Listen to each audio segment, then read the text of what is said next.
des hommes, des ragels, des darons, ma gueule, ils ont 600 enfants, ils voient, je suis en panne, ils veulent pas m'aider, bande de hama. Je suis arrivée à un point où je suis obligée de mentir sur ma situation professionnelle. Pourquoi le mythe de la femme forte et indépendante est à mon sens l'une des plus grandes escroqueries qu'il y a eu pour la femme. Par soutien-gorge. Mais les féministes, vous avez tout niqué. Moi, je suis pas avec vous en fait. Je veux qu'on monte mes meubles, je veux qu'on monte les courses, je veux que... Moi, je veux pas être une femme battante. I want to be a mom so bad, like I want to be pregnant so bad. Je vous dis, j'en ai marre d'être une femme seule, une femme sans frère, sans cousin, sans papa, sans oncle, sans ami garçon. C'est chiant, genre. Les femmes ont plus de risques que les hommes de mourir d'un arrêt cardiaque parce qu'on ose moins leur faire un massage cardiaque par crainte de toucher leur poitrine. Un homme sur deux affirme être mal à l'aise à l'idée de poser un défibrillateur sur une femme car il faudrait lui enlever ses sous-vêtements et Mon mec à la maison, je l'appelle chef. Et si par exemple le chef a faim à 4h du matin, je vais me lever et je vais lui faire à manger. Quand j'ai commencé à être féministe, je me suis dit justement être féministe c'est être indépendante. Donc être indépendante c'est refuser qu'on me paye des verres, c'est refuser qu'on me paye des restos. C'est toujours vouloir faire ce 50-50 ou même payer totalement à la place. Mais je pense que c'est pas vraiment ça. Je pense que toute seule on va arriver à rien ou en tout cas on va arriver nulle part. Je peux plus. Cette course de l'ultra-indépendance en tant que femme ne va pas forcément te rendre heureuse sur du long terme. En fait, j'arrive à 30 ans et je me prends une baffe mais stratosphérique. Toute la déconstruction qu'on m'avait vendue ne m'avait apporté finalement que des traumatismes et beaucoup de chagrin. Je me sentais vraiment misérable en fait. Donc, je viens d'apprendre que certaines femmes sur cette terre ne veulent pas être femmes au foyer. Donc vous voulez vous lever tous les matins, aller travailler pour un patron qui vous crie dessus toute la journée pour être payé dans la plupart des cas une misère. arrêtez de dire que vous êtes indépendante. Arrêtez avec ça. À cause de vous, certaines filles, je me retrouve au restaurant seule. Ça a commencé en silence, comme une fibrillation au milieu de la foule. Quelqu'un s'effondre, les secondes s'étirent, et autour, des regards gênés. On a peur de toucher, peur de se tromper, peur des gros titres du lendemain. Nos rencontres tombent pareil. On sort, on enfile nos plus beaux masques, et l'on n'entend que le bourdonnement des algorithmes. Les hommes se taisent, les femmes s'épuisent, et entre nous s'agrandit une zone sanitaire. Ne pas toucher, approcher risqué, ressentir déconseillé. On m'a appris que l'indépendance était une armure. C'était un sarcophage. On y justifie bien le silence, on y respire mal. Nous payons fièrement pour nous-mêmes et pour le siège vide en face, et en bas du ticket, en petits caractères, solitude incluse. Chaque, je m'en sortirai toute seule, hurle comme une sirène dans un appartement vide, ou même le chat vous fixe, comptable implacable. Le bilan du bonheur ne tombe pas juste. Le marché des rendez-vous est devenu un entrepôt d'invendus, standards comme des gratte-ciel, ascenseur hors service, escalier en flammes. Qui osera monter? On a signé un armistice avec l'amitié, décrété un confinement pour l'amour, puis on s'étonne que le froid campe à la fenêtre. Si l'on continue de soigner la peur par l'orgueil, personne ne nous réanimera. Coupons le mode guerre des sexes, appuyons sur humanité. La tradition n'est pas un recul, c'est une assise. Saluer le premier, tenir le regard, proposer l'aide, décider, oser. L'amour choisit les vivants, pas les impeccables. Tout prêt? Les femmes après 40 ans se heurtent à un sujet tabou, la solitude. La carrière est là, mais elles rentrent dans un appartement vide. Leur succès effraie les hommes. Certains fuient, d'autres rivalisent. L'indépendance est perçue comme une menace, obligeant à dissimuler la vérité pour préserver une chance d'amour. Je suis arrivée à un point où je suis obligée de mentir sur ma situation professionnelle. En gros, dire à un homme que tu gagnes bien ta vie, financièrement, tu peux te permettre de t'acheter ce que tu veux, de voyager quand tu veux, en 2024, ça devient compliqué. T'as l'homme qui va fuir, qui va même pas essayer de creuser parce qu'il va dire j'ai même pas les épaules pour elle, elle aime trop ça, elle aime trop ci, elle aime trop voyager, je vois sur son Insta donc c'est mort. T'as l'homme qui va rester mais qui va avoir un problème d'ego et du coup va commencer à se sentir inférieur à toi, en concurrence, tout le temps en permanence et du coup tu seras même obligé de lui mentir sur ce que t'achètes. Tu auras des phrases du genre mais toi t'as pas besoin d'homme dans ta vie. De toute façon tu t'offres ce que tu veux quand tu veux donc pourquoi moi je vais te faire un cadeau? Alors que même une rose à 2 € ça nous fait plaisir. Mais bon du coup ils feront aucun effort. Il reste une option du coup c'est prendre un mec riche. Vous allez me dire mais c'est pas si simple. Je généralise pas, mais bien souvent, les hommes riches, ils préfèrent prendre des filles modestes, simples, enfin limite pour qui ils ont de la peine et qui vont, on va dire, transformer. C'est comme Cendrillon, vous voyez, ils vont la transformer, ils vont lui acheter un sac par-ci, un voyage par-là. Et elle sera choquée parce qu'elle aura jamais eu ça de sa vie et elle se dira, mais en fait, c'est bon, c'est l'homme de ma vie. Et elle va tomber amoureuse pour ce genre de choses et non pour ce qu'il est ou ce qu'il lui apporte sentimentalement. Alors que la femme indépendante, à la moindre faille, la moindre erreur, elle va partir. Elle sera menaçante envers lui parce que elle aura déjà tout, elle, de son côté. Donc pour moi, quel que soit l'homme que vous avez en face de vous, ne lui dites surtout pas, mentez, déviez un peu, enfin voilà, ne soyez pas trop précise parce qu'après du coup ils vont se calquer à vous et commencer à mentir, s'inventer des vies ou alors même fuir en fait, prendre la fuite. Alors qu'au final, ils n'auront même pas eu le temps de découvrir réellement qui vous êtes et tomber amoureux. 44 ans, j'ai pas eu d'enfant et je suis actuellement célibataire. Et je réfléchissais l'autre jour en me disant que quand tu arrives à 40 ans et que tu coches ces cases-là, c'est pas toujours évident de faire face à une certaine solitude qui s'installe malgré toi parce que de fait, tes amis se sont mis en couple, ont eu des enfants, ont fondé leur famille et donc consacrent leur temps à ça. Et c'est tout à fait normal. Et je me disais que c'est une solitude dont on parle pas beaucoup. J'ai presque l'impression des fois qu'elle est un peu taboue, comme si fallait pas trop en parler, il fallait dire moi je gère cette solitude et tout ça. Et même moi, je me retrouve un peu prise dans ce discours des fois, à me dire, à dire à l'autre, non mais moi ça va, j'aime bien ma solitude et tout ça.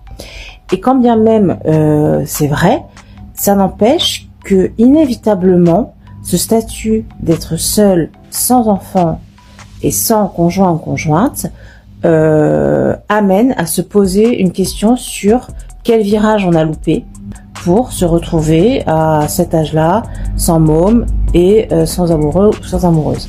Même si je fais partie des gens qui sont convaincus vraiment que mon schéma de vie n'était pas totalement fait pour vivre en couple, à deux, en tout cas sur le modèle classique, et d'avoir des enfants et tout ça, je suis vraiment pas certaine que je me serais épanouie là-dedans. La société est faite de façon à ce que cette solitude finisse par te peser. Une génération de femmes se confronte aux promesses non tenues de liberté et d'indépendance. À 30 ans, beaucoup réalisent « la carrière est là, mais pas l'intimité ». La solitude accompagne même les instants de joie. L'hyperindépendance cache la peur d'être abandonné et transforme la guérison en survie. Résultat, l'isolement remplace le bonheur promis. Ouais, c'est trop bien. T'as la solitude, t'apprends à découvrir, à t'aimer, c'est extraordinaire. Je développe ma carrière, c'est un truc de ouf. J'ai de la reconnaissance, du succès, de la richesse, de l'abondance. Je rencontre des super personnes en réalité. Mais le matin, le soir, pour les moments importants comme pour les pires moments, je suis la plupart du temps seule. Au début, je me dis que c'est un sacrifice. Je passe des super moments seule. Je kiffe aller manger seule. Et c'est trop bien. Sauf qu'un jour, je me rends compte que dans des moments extrêmement heureux, comme des moments extrêmement tristes, je suis toujours toute seule. T'as des amis, mais ils font leur vie. Ils peuvent pas être là tous les jours avec toi. Et dès que quelqu'un va rentrer dans ma vie, au moindre faux pas, je vais l'éjecter. C'est bien, je suis exigeante, je sais ce que je veux. Mais du coup, je suis sur mes gardes à chaque fois que quelqu'un va rentrer dans ma vie. Notamment les hommes.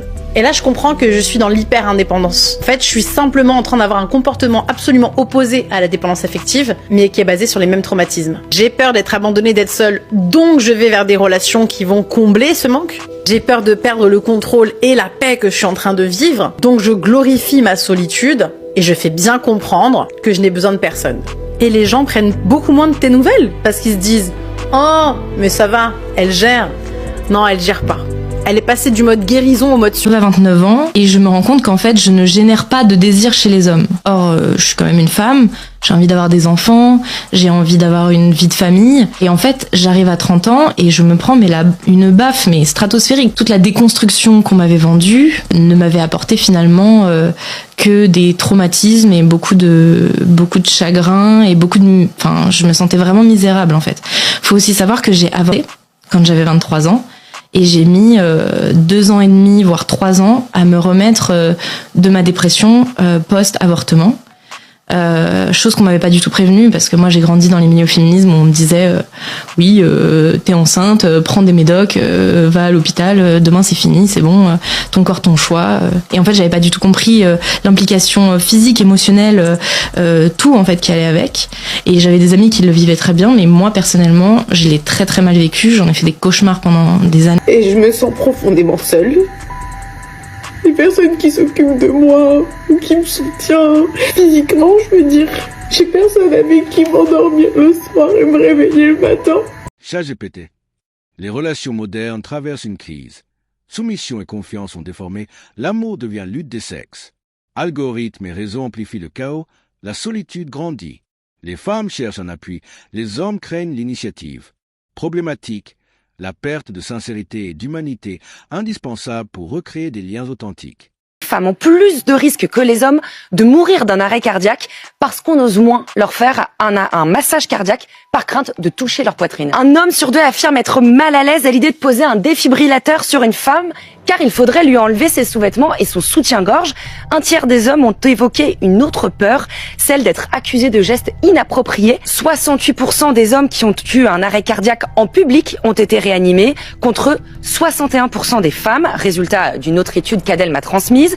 Sauf que dans le cas d'un arrêt cardiaque, chaque seconde compte. Rien que le fait d'hésiter, ça diminue les chances de survie. T'as beau être la femme avec le plus de caractère sur cette terre, la soumission, elle vient naturellement. Tu vas être soumise à ton homme. Je peux t'assurer que demain, ton homme, il te traite correctement, il te montre que t'as de la valeur, il te place ici. La soumission, elle vient naturellement. Et en fait, ce mot, il a tellement été péjoratif. Maintenant, quand on dit, moi, je suis soumise à mon mec, il te voit comme, tu sais, la petite hijabée qui ferme sa bouche, qui baisse les yeux et qui... Non, c'est pas ça. Quand on vous dit, je suis soumise à mon homme, c'est pas en mode, je ferme ma bouche, je dirais. Non, c'est pas dans ce sens-là. Faut voir aussi le bon côté des choses. Mon homme n'a pas besoin de me dire, tu vas pas là-bas, tu t'habilles pas comme ça, tu sors pas à cette heure-ci, tu vas pas fréquenter cet endroit, cette fille-là, etc., etc. Parce que je le sais de moi-même. Et en fait, quand un homme, il te place au-dessus, je peux vous assurer que vous avez juste une envie, c'est de lui faire plaisir, de faire en sorte d'être la meilleure femme du monde. Pourquoi? Parce que vous avez l'impression qu'en face de vous, vous avez le meilleur homme au monde. Donc maintenant, les hommes, faut pas vous dire que moi, je veux que ma femme, elle soit soumise à moi, etc., etc. Si toi en face, tu la rassures pas, si toi en face, tu fais pas ton rôle d'homme, si toi en face, tu prends pas soin d'elle. En fait, tout ça, c'est un package. En fait, son comportement sera le reflet de ton comportement. Donc si tu te comportes correctement avec elle, elle va être droite. Si elle se comporte correctement avec toi, tu vas être droit. Donc en fait, c'est un cercle vicieux. Vous voyez ce que je vous dis? Donc arrêtez de voir les femmes quand elles disent, oui, moi, je suis soumise à mon homme, etc., etc. Arrêtez de les voir comme des filles sans caractère. Ça veut absolument rien dire. C'est pas ça. Moi, demain, mon homme, il me dit, baisse les yeux, je baisse les yeux. Et après, je cherche à savoir pourquoi il veut que je baisse les yeux. Et sur le coup, je baisse les yeux. Pourquoi? Parce que j'ai confiance en lui. Sur ce. Le discours moderne sur l'égalité des sexes révèle une contradiction. La misandrie devient tolérée, tandis que l'initiative masculine est tabou. Les hommes craignent d'agir, les femmes s'épuisent à tout faire seules. Problème. L'inégalité de perception est le fossé entre idéologie et réalité, où la complémentarité est remplacée par le conflit. Les féministes, vous avez tout niqué. Moi, je suis pas avec vous, en fait. Je veux qu'on monte mes meubles, je veux qu'on monte les courses, je veux que... Moi, je veux pas être une femme battante, en fait. Vous cassez les... Voilà. Les féministes, là, franchement, allez vous faire cuire un œuf. Parce que, franchement, comment vous détruisez nos vies, nous, les femmes. Vous savez même pas à quel point. Non, moi, j'aime pas. Vous voyez, là, ça fait 3 semaines, j'ai un meuble à monter. J'ai envie de crier sur quelqu'un en mode, ça fait longtemps que je t'ai demandé de monter le meuble, tu le fais pas. Mais en fait, je crie. C'est moi, je dois monter le meuble. Je suis pas féministe, en fait. Pas du tout, arrêtez ça, mais qu'est-ce qui se passe? Arrêtez. Ça fait peut-être mal à entendre à certaines femmes quand on leur dit qu'on n'est pas égaux dans la force, mais on est égaux en tant qu'individu. Et si tu dis à une fille féministe en fait, on peut pas être égaux, elle va juste dire, tu me rabaisses. Non, c'est juste que t'as des faits, t'as des choses qui sont factuelles, qui effectivement, dans certaines choses, on peut pas être égaux, mais il y a certaines choses où chacun compense de l'autre. J'ai envie de te dire, on a besoin des femmes. Mais tu entendras plus de femmes qui disent qu'on n'a pas besoin des hommes. La misandrie open, là. La misandrie est open, mais visiblement c'est cool. Mais par contre, quand t'es machiste, ça c'est moins bien. Tu penses que tout le monde est égaux? Il n'y a pas d'égalité. La vie est inégale, rien n'est égaux, mais on s'arrange pour que tout soit égaux. Donc, il y a une citation d'un philosophe qui dit si tout le monde est égaux, c'est que personne n'est libre. Exactement. T'en penses quoi de ça? Enfin, en fait, c'est ça qui est marrant, c'est que les gens cherchent l'égalité, mais tout le monde déteste être pareil. Sinon, pourquoi on prône autant la différence? Chacun sa vérité. Mais oui, on essaye de faire en sorte que ce soit le plus juste. La vérité, t'as ta vérité, j'ai la mienne. Mais la justice, elle, par contre, elle tranche de manière arbitraire aussi. Arbitraire, ouais, aussi, oui, c'est vrai, vu comme ça. Aujourd'hui, nous observons une crise dans les relations entre hommes et femmes. Méfiance, fatigue, peur de l'initiative. Mais en tant que psychologue avec 20 ans d'expérience, je peux affirmer que ces difficultés ouvrent une opportunité de renouveau. Nous confondons souvent égalité et similitude. Or, les êtres humains n'ont jamais été et ne seront jamais identiques. Hommes et femmes sont différents, et loin d'être un motif de conflit. Cette différence peut devenir une force de complémentarité. Au lieu de lutter pour savoir qui est plus fort ou plus juste, il est temps de reconnaître que chacun apporte à la relation une richesse unique. Il est normal qu'une femme se sente épuisée à tout porter, tout comme il est vrai qu'un homme puisse craindre de se dévoiler. La solution n'est pas dans la fermeture ni dans l'accusation, mais dans le dialogue, dans la redécouverte de la joie d'offrir, de soutenir et de faire confiance. Oui, le monde a changé. Réseaux sociaux, nouvelles normes, disparition des rôles traditionnels. Mais ce n'est pas la fin de l'intimité, c'est une invitation à la réinventer. La sincérité, le respect et l'authenticité restent les clés universelles. La vraie force n'est pas dans la solitude, mais dans la capacité à unir son indépendance au désir de partager la vie avec l'autre. C'est là que naît le véritable bonheur. Abonne-toi à notre chaîne, plein d'histoires et de découvertes t'attendent.